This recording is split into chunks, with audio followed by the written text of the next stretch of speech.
Hello, we'll see the question from GATE 2014 here, ECE paper from the signals and system subject. Here given that a real valued signal x of t limited to the frequency band mod f less than or equals to omega by 2 w by 2 is passed through a linear time invariant system whose frequency response is given as h of f equals to e power minus j 4 pi f for mod f less than or equals to w by 2 and 0 for mod f greater than w by 2. Then the output of the system we need to find here.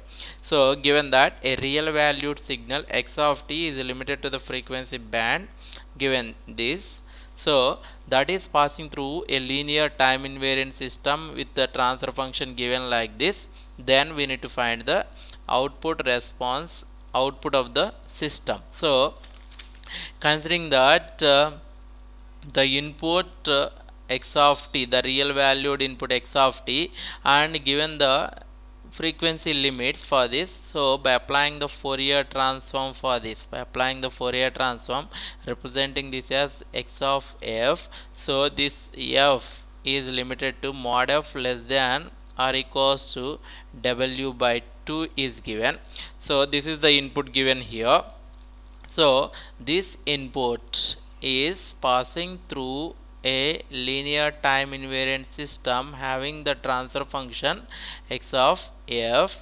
So the input considering it as x of t with the Fourier transform x of f, considering that the output y of t with the Fourier transform y of f here, then we know that the output y of t is equals to always the x of t is convoluted with h of t. By applying the Fourier transform on both the sides, we will get y of f equals to x of f into h of f.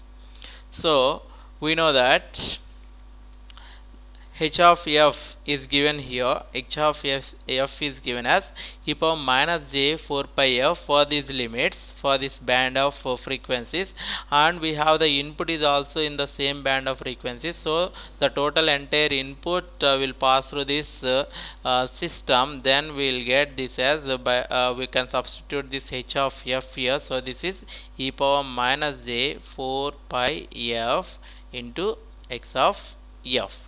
So I am writing this as e power minus j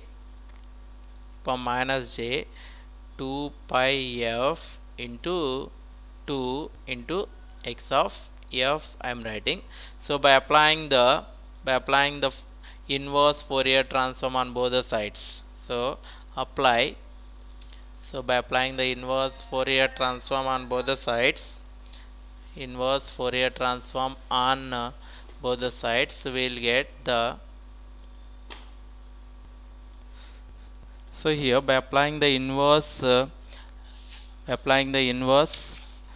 Fourier transform for this, so applying the inverse Fourier transform, we will get the Fourier transform of this y of f is y of t, that is equals to, here this is e power minus j omega t naught into x of f.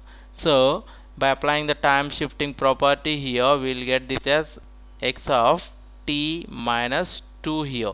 So by applying the Fourier transform again, we will get e power minus j omega 2, omega is nothing but 2 pi f here into x of f.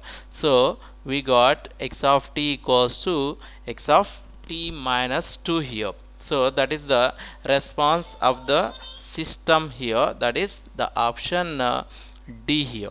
So just we will find the response of the system for the given input signal with the transfer function of the system h of f. We got it as x of t minus 2 here.